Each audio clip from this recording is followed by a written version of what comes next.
លោកម្ចាស់សៀងមានការអីលោកម្ចាស់សៀងលោកចង្វាយខែនជើញលោកម្ចាស់ឲ្យទៅជួបតើលោកម្ចាស់មានការអីចាំបាច់ទៅខ្ញុំកំពុងរវល់ពន្យាពេលបន្តិចទៅបានដែរទេ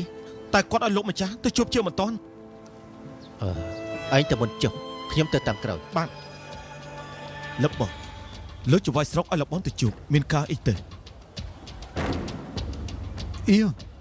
លោកពូកុំខ្វល់អីមិនចាំបាច់ទៅទេចង្វាយខេតមានការចាំបាច់យើងត្រូវតែទៅតាមស្មានប្រហែលជាតាក់ទងនឹងរឿងដែលយើងពិភាក្សាកាលពីយប់មិញនឹងហើយលោកពូបានន័យថាអ៊ីងធំក៏ចង់ប្រឆាំងចង់ឲ្យលោកពូធ្វើជាមេតបមែនទេក្រៅពីរឿងនេះដូចជាគ្មានអីសំខាន់ជាងនឹងទៀតទេគេប្រហែលជាដឹងថាលីប៉ាំងក៏ធ្វើការប្រឆាំងដែរពួកយើងពិតជាគ្រប់គ្រងគេជាប្រជាទៅថ្ងៃអនាគតទេគ្មានអីអស្ចារ្យទេប៉ុន្តែមហិច្ឆតាគេខ្លាំងណាស់សៀងអ៊ី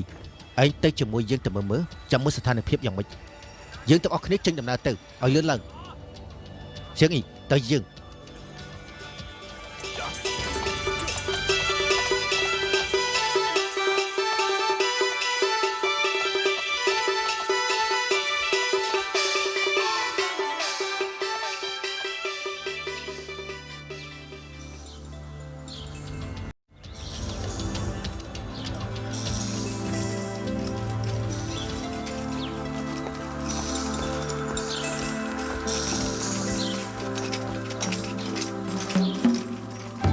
នៅយ៉ាងឈិនមានឈិនសឺ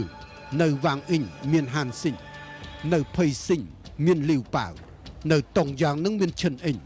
ព្រមទាំងអ្នកទោសដឹកនាំដោយជីងពូនាំគ្នាក្របឈរប្រឆាំងនឹងរាជការយ៉ាងនេះ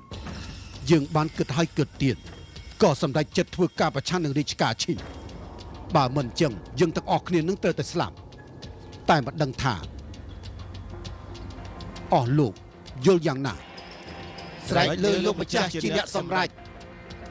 នេះជាការប្រសើរណាស់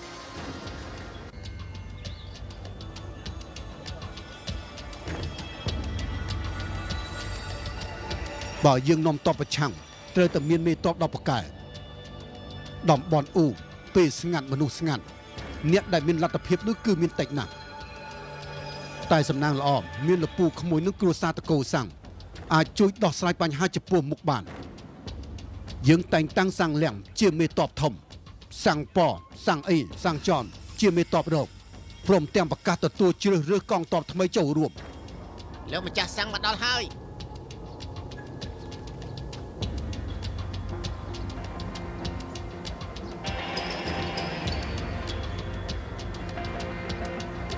ខ្ញុំបាត់តកូលសៀងសូមគោរពលោកម្ចាស់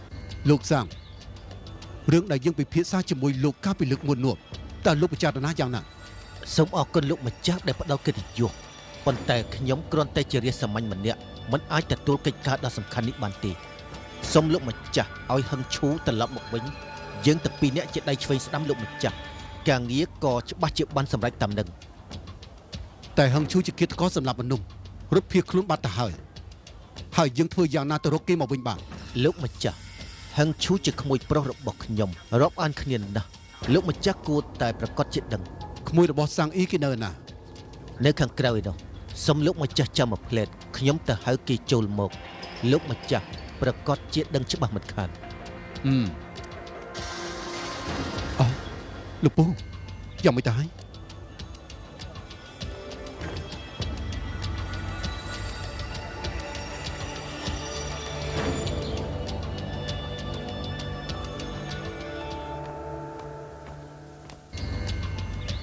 សាំងអ៊ីសូមគោរពលោកម្ចាស់សាំងអ៊ីលោកពូរបស់ឯងនិយាយថាឯងដឹងកន្លែងលាក់ខ្លួនរបស់ហឹងឈូមែនទេបានឯងប្រាប់យើងបានទេ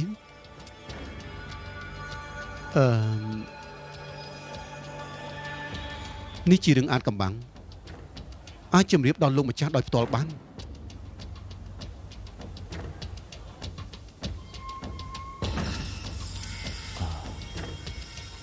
អស់លោកទាំងអស់សូមចេញទៅក្រៅមួយផ្លេតបានទេ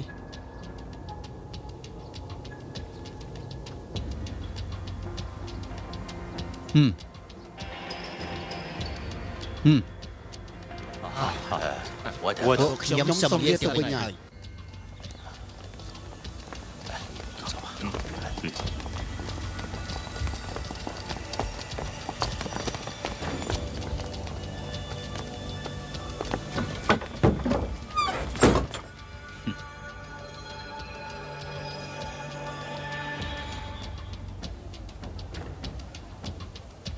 ឯនិយាយមកចុះ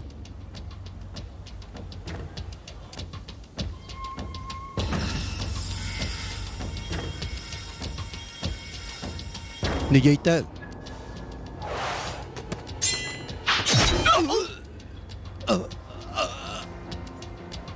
អី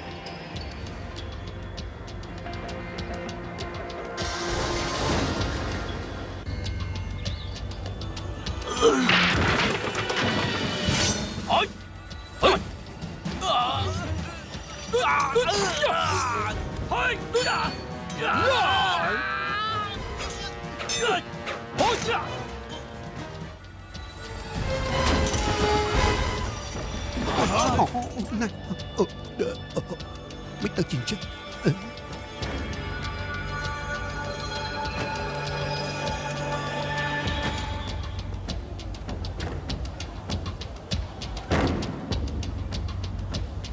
សឹងថងជាមនុស្សមិនបានកើត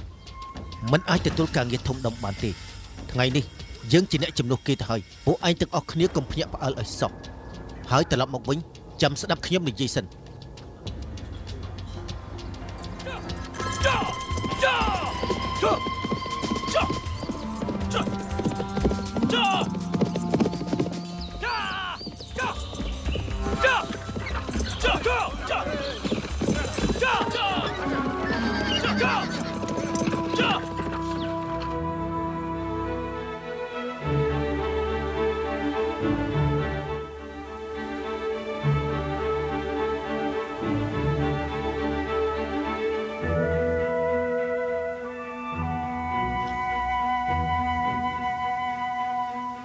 អស់លោកក្នុងមួយថ្ងៃទទួលសាររាប់អត់អស់ថាមានគេក្បត់គ្រប់ទីកន្លែងហេតុអីក៏ទៅជាបែបនេះ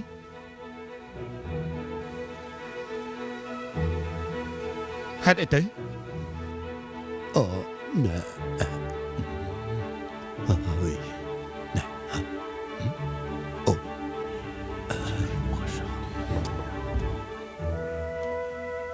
សូមព្រះគោណាកុំបារម្ភអីសោះអតីតប្រគល់ណាបានគ្រប់គ្រងទឹកដីរយៈពេលយូរណាស់មកហើយរាជការមានភាពរឹងមាំចៅកំពេចកំពុកគ្មានអីគួរឲ្យអស្ចារ្យទេសូមព្រះអង្គចេញរាជបញ្ជាទៅស្រុកខេត្តទាំងអស់កំចាត់ចៅព្រៃអស់ទាំងនេះព្រះអង្គមិនចាំបាច់ខ្វល់ខ្វាយទេក្រាបទូលបើអញ្ចឹងជាការផ្សាយ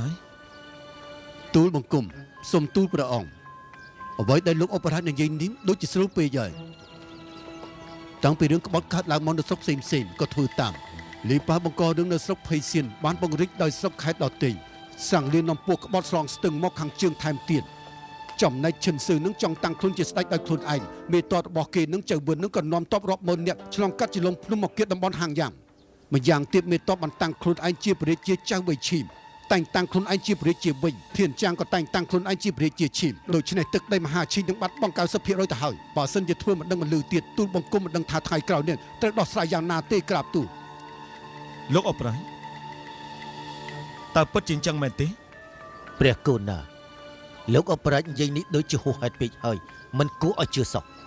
ឈឹងស៊ឺគ្រាន់តែជាមេដឹកនាំតូចមួយប៉ុណ្ណោះមនុស្សដែលគេដឹកនាំសុទ្ធតែចៅព្រៃទាំងអស់វាយភ្លាមរលាយភ្លាម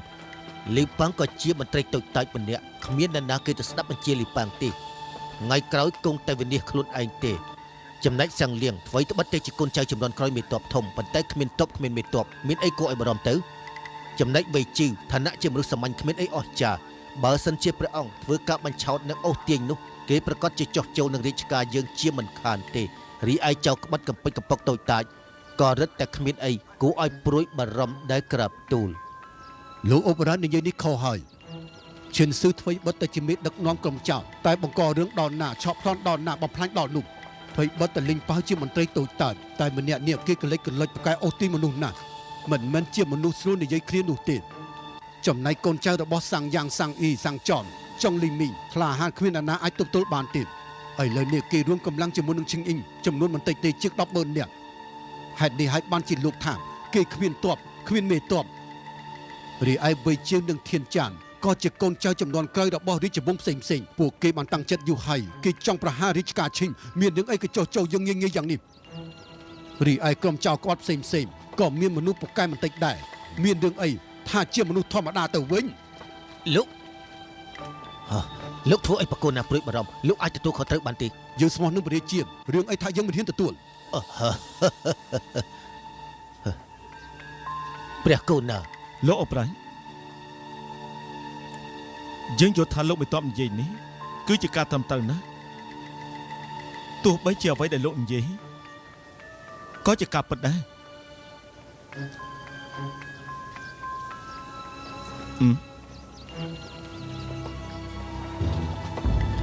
លោកមិនតបចាំងហាន់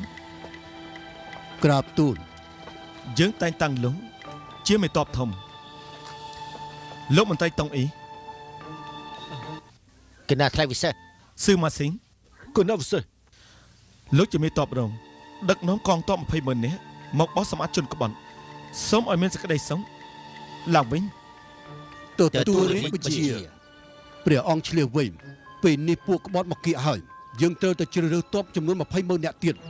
សូមព្រះអង្គប្រកាសរាជសារលើកលែងទោសឲ្យអ្នកទោសចំនួន10,000នាក់ឲ្យគេចូលបម្រើទ័ពដើម្បីធ្វើការហ្វឹកហ្វឺនបង្ក្រាបពួកជនក្បត់ក្រាបទូល យើងអនុញ្ញាត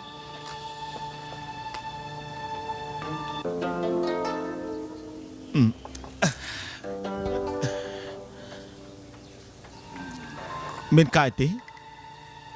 បើគ្មានបាត់កលៈកំណល់ ព្រះអង្គទូលបង្គំមានរឿងមួយចង់ទូលព្រះអង្គ និយាយមកចុះ ទូលបង្គំលើថាហានស៊ីនក៏ដូចជាឈិនសឿកដឹកនាំតបពួកក្បត់ពេលនេះដណ្ដើមស្រុក3អ៊ីនជាមូលដ្ឋានបើសិនជាមិនបោះសម្អាតតាន់ពេលថ្ងៃក្រោយប្រកាសជាមានគ្រោះថ្នាក់ធំបន្ខាន ហាន់ស៊ីយើងដូចជាមិនដែលលើឈ្មោះរបស់គេទេ ចេះតែនិយាយចេះតែថាប៉ុណ្ណោះកូនកណ្ដៅកប៉ិចកប៉ុកមានអីគួរឲ្យខ្លាចទៅ លោកឧបរាជកុំមើលស្រាហានស៊ីងឲ្យសោះហានស៊ីងជាមនុស្សនគរឈូជីតាហានជីស៊ឺជាមនុស្សរាជវង្សនគរហានព្រោះតែគេភៀសខ្លួនបានជាគេរត់ទៅដល់នគរឈូការណកងទ័ពឈិញរបស់យើងនឹងវាយចូលនគរឈូបានសម្លាប់ឪពុករបស់គេឥឡូវនេះគេកាន់កាប់នៅស្រុកវៃអ៊ីនម្នាក់នេះគេពោពេញទៅដោយល្បិចកលិចកលុច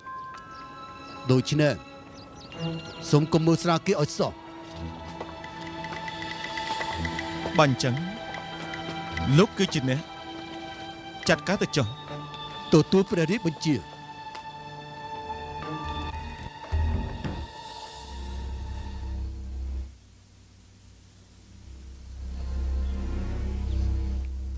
ឈិនអ៊ូវ៉ាន់គួយ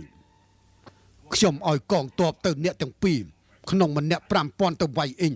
ដើម្បីចាត់ការហានស៊ីងរួចហើយខ្ញុំនឹងជម្រាបដល់រាជការជូនរង្វាន់លើកទឹកចិត្តដល់ពួកលោក អរគុណលោកមេតប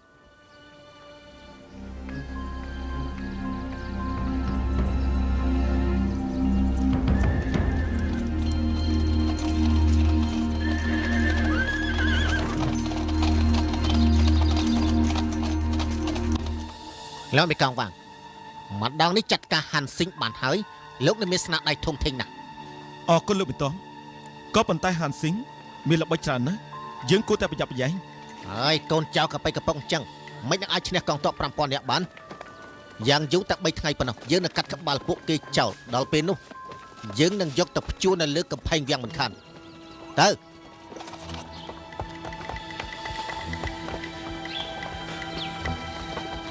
របស់ហាន់កងទ័ពរាជការនៅចម្ងាយពីទីនេះ100យោជន៍មានគ្នាប្រមាណនេះច្រើនណាស់មើលពីចម្ងាយរាប់មិនអស់ទេ អូច្រើនមែន ប្រាប់បងប្អូនយើងឲ្យដកថយចេញពីស្រុកបៃអ៊ីង អូពួកយើងដកថយមែនណា មិនត្រឹមតែប៉ុណ្ណឹងទេពួកគេមានគ្នាច្រើនហើយមកទាំងកាច់សាហាវទៀតយើងមិនត្រឹមតែដកថយគឺត្រូវតែដកថយឲ្យបានឆាប់បំផុតបើសិនជាយើងនៅចាំតទៅទៀតយើងគ្មានអាវុធតទល់ទេជាងនេះបើគេឡំពាត់យើងគ្មានផ្លូវដកថយទេគេសម្រាប់យើងតាមចិត្តគួរតែរកកន្លែងណាដែលមានភូមិសាស្ត្រល្អសម្រាប់ពួកយើង ភូមិសាស្ត្រល្អ របស់ហាន់របស់យើងបាននៅថ្មី តាមអាជីរបស់ខ្ញុំទេខ្ញុំមានវិធីដោះស្រាយ លបងហាន់ឈិនអើគិតយ៉ាងម៉េច ទុកឲ្យកងទ័ពរាជការទៅចុះ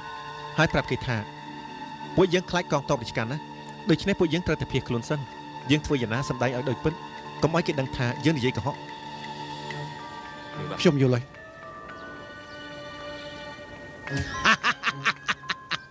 លោកមេតបសំជិញ មានកងវាងឃើញទេកងទ័ពយើងមិនទាន់មកដល់ផងពួកអាចោមកសៀតនោះរត់អស់លីងទៅហើយ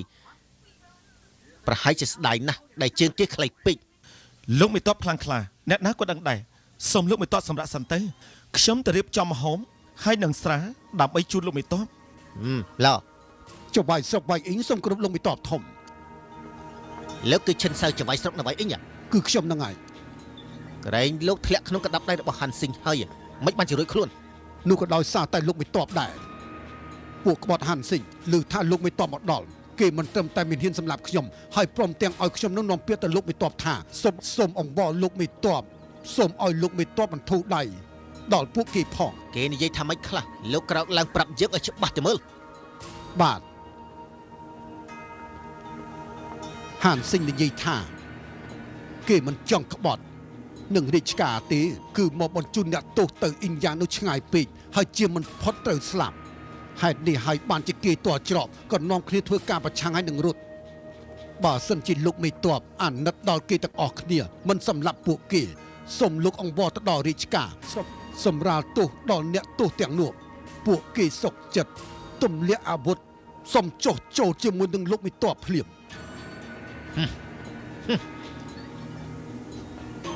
ពេលតច្រកចេះតែអង្វរយើងប៉ុណ្ណោះយើងនឹងឲ្យគេដឹងខ្លួននៅខាន លោកមេតបនេះជាពិធីបញ្ជាពេលរបស់គេកុំជឿគេអសោះបើតាំងខ្ញុំយល់ពីនេះលោកមេតបយើងកំពុងតែមានទឹកចិត្តខ្លាំងក្លាបណ្ដេញចាត់ការគេទៅ យើងក៏យល់ថាអញ្ចឹងដែរឈិនអើលោកដឹងថាចៅក្បត់ទៅដល់ណាហើយ គេប្រហែលជាទៅដល់តំបន់វៃហុង អូតំបន់វៃហុងទៅនៅណាជាអ្នកកាន់កាប់នៅទីនោះ វៃហុងមានចម្ងាយពីទីនេះ30យោជន៍ដីធំហើយទូលាយគុំត្រែងក៏ច្រើន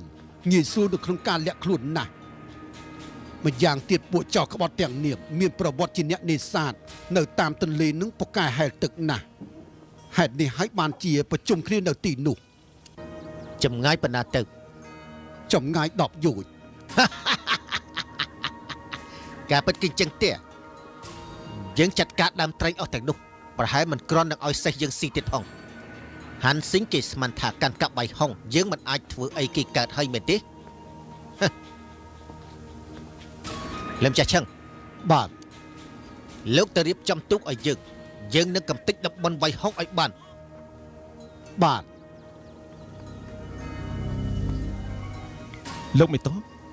នេះជាល្បិចកគេតែដឹង ហាល្បិចស្អីទៅ ភ្លាមនេះខ្ញុំមិនយល់ទេដូចជាមិនសូវល្អសោះ មកពីលោកខ្លាចហាន់ស៊ីងពេកទីដឹង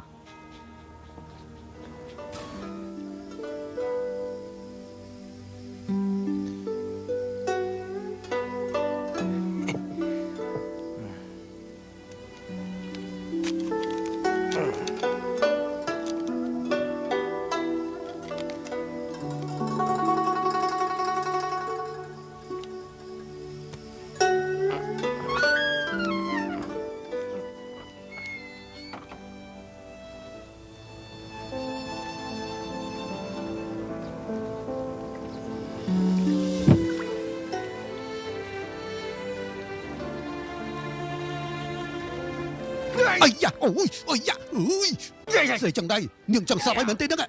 នាងឯងដឹងថាក្តៅទេហ៎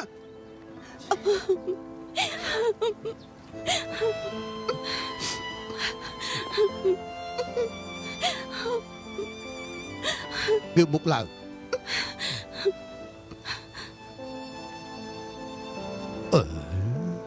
នាងជាកូនស្រីអ្នកណា ខ្ញុំតកោស៊ូយ៉ាងតាមពិតជាមនុស្សនៅក្នុងសំណាក់លោកចវាយស្រាប់លោកម្ចាស់ឆាវឃើញខ្ញុំមានរូបរាងល្អបានជាឲ្យខ្ញុំមកបម្រើលោកម្ចាស់សូមលោកម្ចាស់អភ័យទោសផង អូបានហើយយើងមិនបន្ទោសនាងទៀតនាងទៅវិញចុះ សូមអរគុណលោកម្ចាស់ ណែជប់សិនអាយ៉ា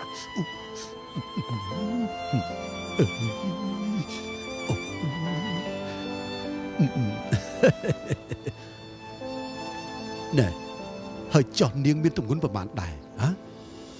មកឲ្យខ្ញុំលើកបន្តិចមើល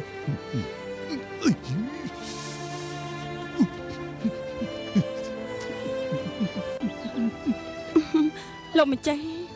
ណែសៀលឲ្យក្អោកទៀតអូយធំបានឡើយហើយ លោកម្ចាស់ លបង លបង អត់ដឹកអីមែនមកមានការអី ចាំគាត់ ជប់សិន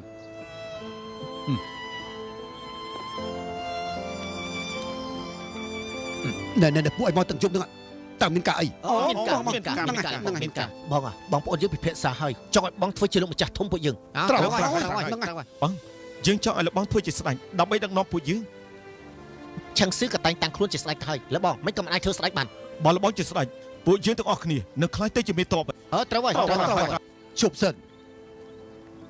តើលោកស៊ឺយល់យ៉ាងណា បងចង់សួរនឹងតែចាស់នោះហើយពិភាក្សាជាមួយគាត់មិនដឹងថាគាត់ចង់និយាយយ៉ាងម៉េចទេតើអ្នកណានិយាយដើមយើងនឹង អូណែអំបាលមិញនេះពួកគេមិនដឹងអីទៀតចេះតែនិយាយផ្ដេសផ្ដាសតែប៉ុណ្ណោះ លោកមិនចាំបាច់ទើសទាល់ទេការពិតពួកយើងនៅខាងក្រៅនឹងស្ដាប់ឮយ៉ាងច្បាស់ប៉ុន្តែមិនដឹងថាលោកយល់យ៉ាងម៉េចដែរ យើងទើបតែចាប់ដើមធ្វើការមិនទាន់ចប់នៅឡើយឲ្យខ្ញុំទៅសោយរាជស្ដេចនេះមិនទាន់ដល់ពេលនៅឡើយទេតែបើសិនជាយើងគ្មានអ្នកណាសោយរាជនោះមិនខុសពីចោលពៅនិយាយដែរហើយពិបាកបញ្ជាការងារណាស់រឿងនេះពិតជាពិបាកដោះស្រាយ អ្វីដែលលោកនិយាយនឹងគឺត្រឹមត្រូវណាស់ខ្ញុំគិតថាបញ្ជាស្ដេចនឹងក៏បានដែរប៉ុន្តែយើងប្រើពាក្យមួយផ្សេងគឺពាក្យថាណែ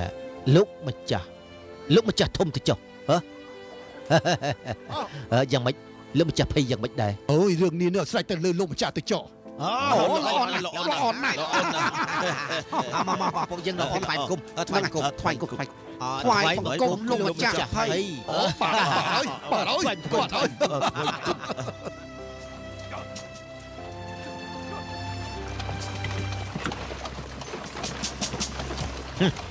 ចាំមើលបន្តិចទៀតយើងនឹងចាប់ខ្លួនពួកឯងទាំងអស់មកស្លដូចជាសម្លត្រីអញ្ចឹង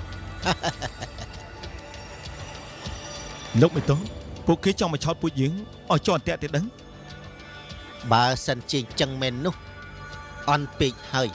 តើហាន់ស៊ីងនឹងសមខ្លួនឯងជាមេតបហាន់ស៊ីងទេ លោកមិនតបនិយាយត្រូវក៏ប៉ុន្តែនៅក្នុងនេះសុទ្ធតែជាវាភក់ជ្រាំពួកយើងគួរតែប្រយ័ត្នបន្តិចជៀសវាងកុំឲ្យជាប់អន្ទាក់របស់ពួកគេប្រយ័ត្នបន្តិចទៅលោកមិនតប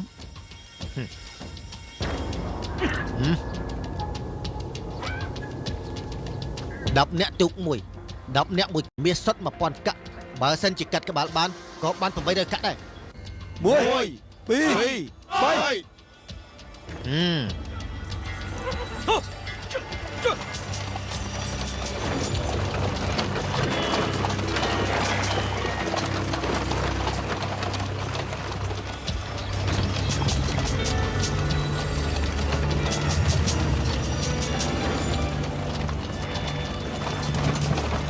ដុតភ្លើង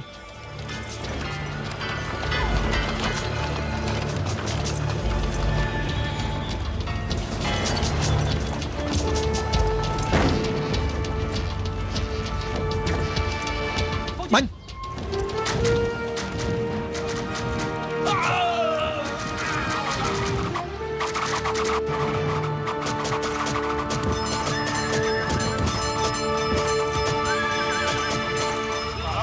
ដល់ពួកយើងដល់ថយឡើងចាំឡើង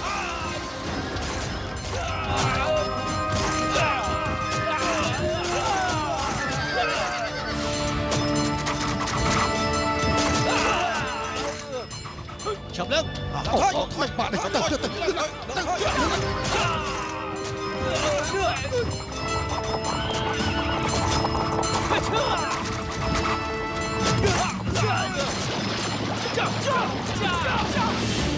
Tam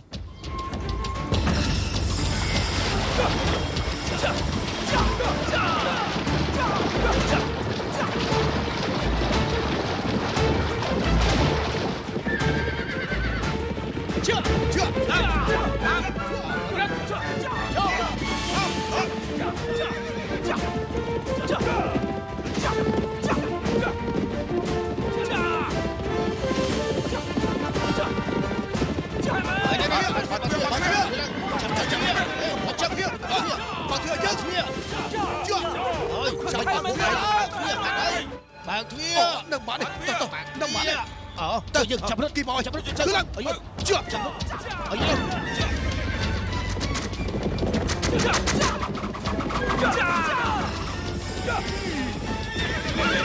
តាម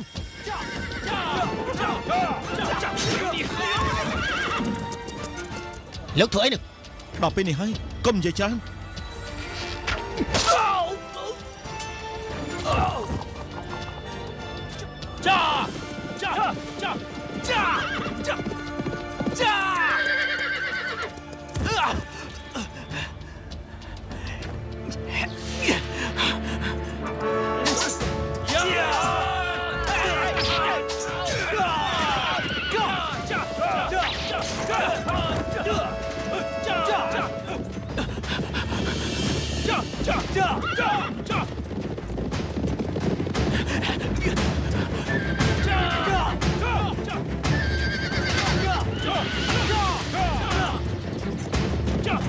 កុំរត់ឈប់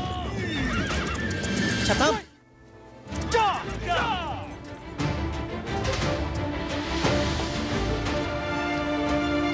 បុកវីនៅខាងនោះ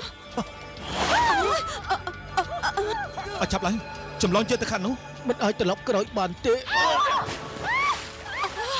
ជួយផងជួយផង អ្នកសៀម ជួយផងជួយផងជួយផង វ៉ាងគួយឆាប់ដោះលែងគាត់ភ្លាមបើមិនអញ្ចឹងថ្ងៃនេះឯងត្រូវស្លាប់ ដោះលែងគេឯងចង់ឲ្យយើងស្លាប់មែនទេ តែឯងចង់យ៉ាងម៉េច បើស្លាប់ជាមួយគ្នារស់ជាមួយគ្នា ឯងទៅចុះ ឯងទៅឆ្ងាយទៅឲ្យឆ្ងាយទៅ រៃលី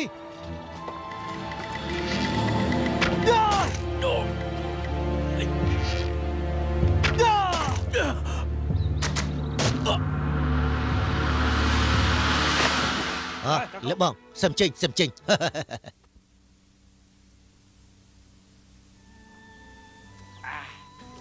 គេថាចាងឡានពូកែណាស់ការពិតគ្មានអីអស្ចារ្យសោះទើបតែមួយថ្ងៃយើងវាយលុកចូលសាលាស្រុកបាត់ទៅហើយ ចង់ចាត់ការកូនចៅចំសៀតរបស់ឈិនឈឺចាំងឡើងចាត់ទុកជាខ្លាកំណាចតែបើចង់ចាត់ការពួកយើងវិញនោះយើងយល់ថាប្រហែលជាអត់បានការទេ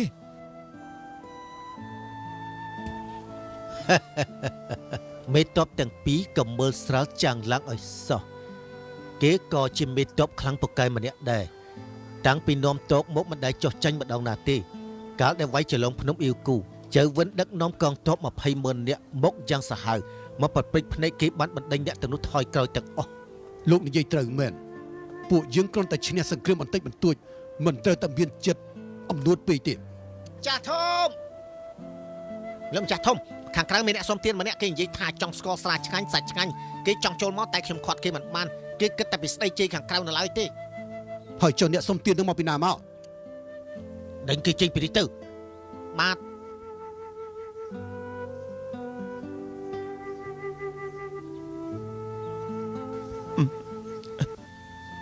ឆ្ងាញ់ណាស់ តើអីជាអ្នកណាហ៊ាននៅចំពោះមុខលោកម្ចាស់ធំយើងប្រទេសផ្ដាស់យ៉ាងនេះផង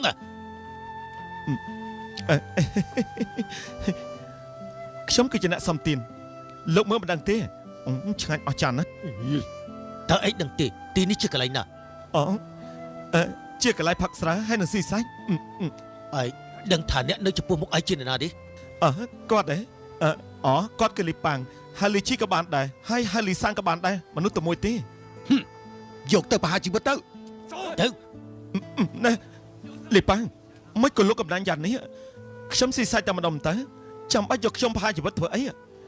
អ្នកណាក៏ដឹងថាលោកជាមនុស្សចិត្តល្អដែរជួយដល់អ្នកក្រីក្របើតាមពិតទៅរឿងនេះធ្វើគឺជារឿងកុហកទេអើយខ្ញុំពិតជាអភ័ព្វណាស់អភ័ព្វមែនអើយ ទៅចេញទៅចេញឲ្យឆ្ងាយលោកម្ចាស់ធំក៏មកទៀតប្រយ័ត្នយើងវាយឲ្យងាប់ក៏មកឲ្យសោះលីនេះ ហេយកមកវិញលើបងម្នាក់នេះប្រេះផ្ដាស់ណាស់ទុកធ្វើអី ទេមកណែឯផឹកទុកឲ្យវាស៊ីទៅហ៎ មិនក៏ចិត្តទលាម្លេះ ខ្ញុំត្រូវការទេ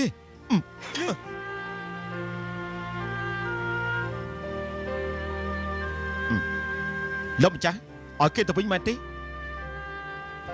លោកបងធំមិនក៏មិនសម្រាប់គេទៅខ្ញុំមិនអស់ចិត្តទេខ្ញុំតាមទៅសម្រាប់គេសិន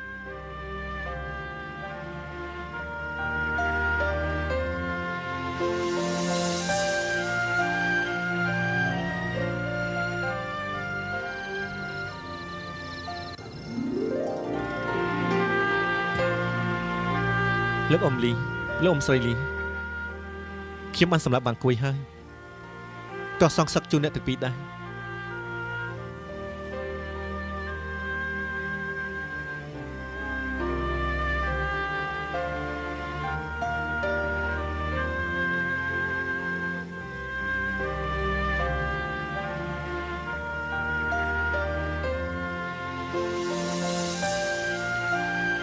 ម៉ែ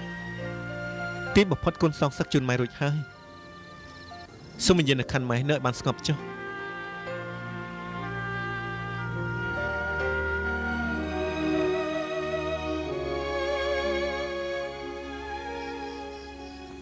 លោកម្ចាស់ធំលោកម្ចាស់ធំ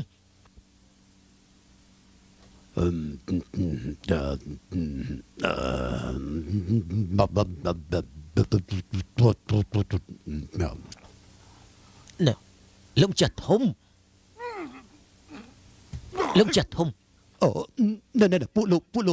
លោកម្ចាស់ធំឆៅសានបានឲ្យដំណឹងមកថាហ្វុងអ៊ីបាត់បង់ទៅហើយ ថាម៉េចបានជាអញ្ចឹង លោកចៅវាយស្រុកផងអីគេមានគំនុំជាមួយលោកម្ចាស់ដណ្ដើមយកប្រពន្ធរបស់គេសុយង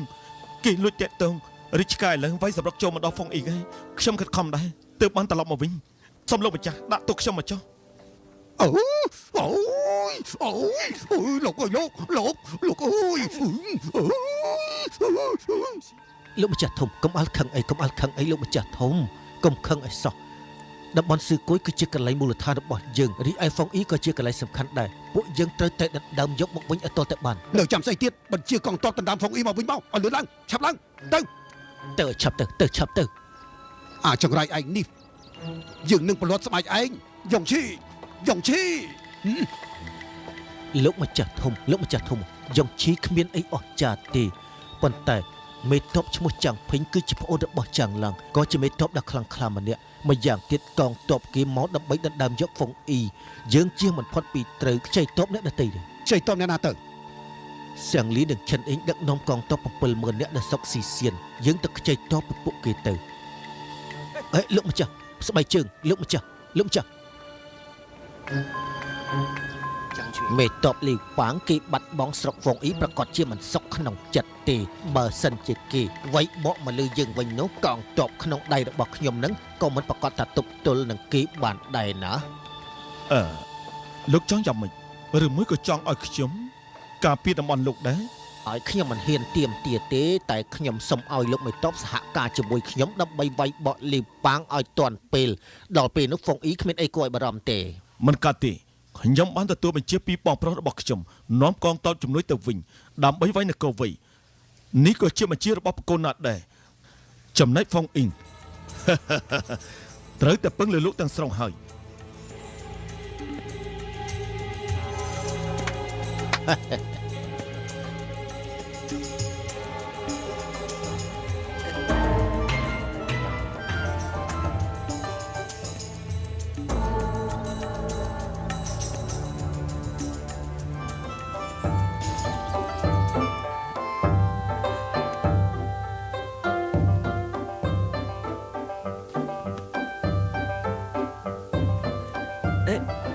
លោកម្ចាស់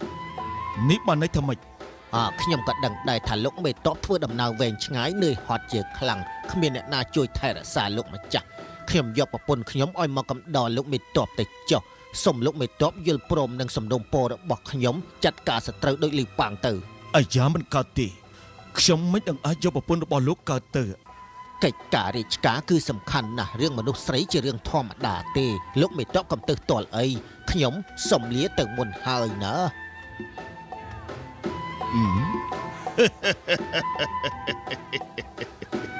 លោកមេតប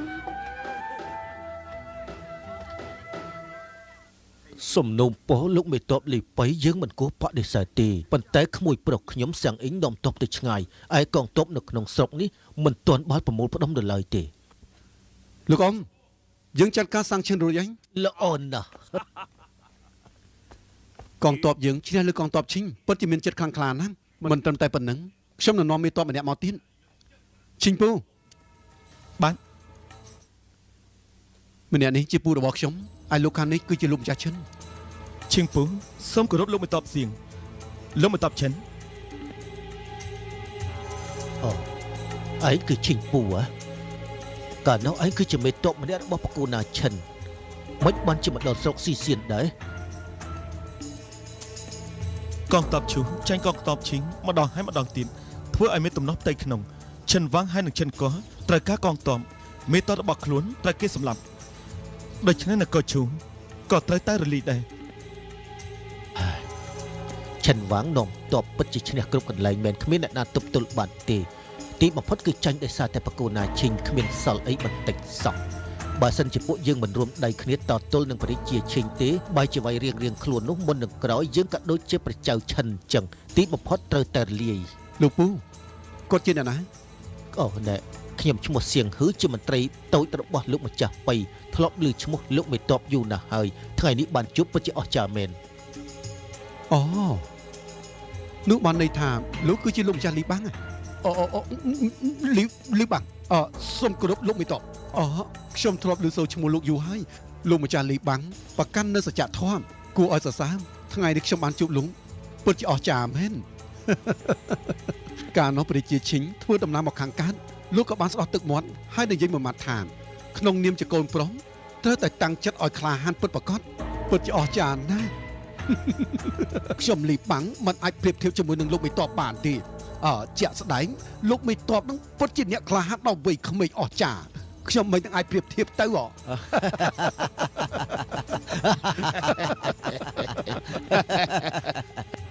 លោកម្ចាស់ប៉ាងនិងលោកម្ចាស់សាំងរាប់អានគ្នាមាននិស្ស័យនឹងគ្នាប្រសើរណាស់គួរតែរាប់ជាបងប្អូនធរឆ្លៀតពេលលោកម្ចាស់សាំងកនៅក៏ធ្វើជាស័ក្តិសិទ្ធិតែម្ដងទៅធ្វើអញ្ចឹងគេទាំងអស់គ្នាអាចប្រឆាំងរាជការឈិងកាន់តែប្រសើរថែមទៀត ខ្ញុំក៏យល់អញ្ចឹងដែរ បើសិនជាលោកមេតបសាំងមិនចំទាស់ទេខ្ញុំលីបាំងនឹងក៏គ្មានពាក្យអីដែលគួរឲ្យនិយាយដែរខ្ញុំសូមអរគុណសូមអរគុណ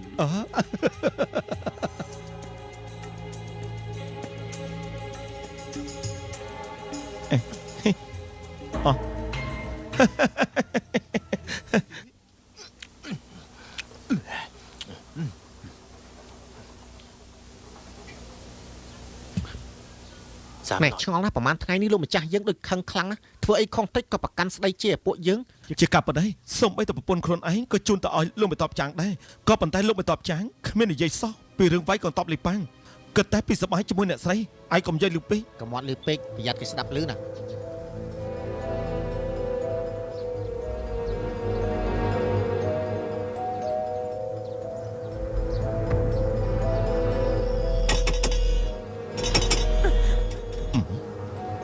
មានក៏អី លោកមេតបវីវហើយលីប៉ាំងតតាក់តងសាំងអ៊ីខ្ចីតប 10000 នាក់មកវាយដល់ខាងក្រៅនេះហើយ ថាម៉េច លោកមេតប ឲ្យឆាប់ឡើង ស្រីថោកទាបឯងនេះអូយចំជាហួសហេតុមែន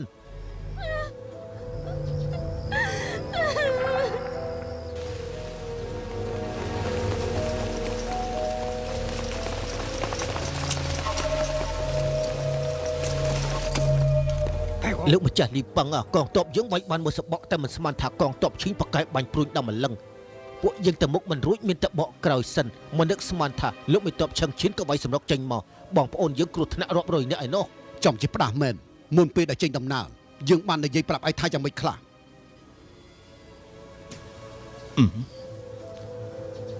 លោកម្ចាស់យប់នេះយើងវាយសម្រុកចូលទៅទោះបីជាគេបាញ់ព្រួយយ៉ាងណាក៏ធ្វើអីយើងមិនកើតដែរ ទេយើងមិនត្រូវវាយសម្រុកពេកទេយើងត្រូវប្រើល្បិច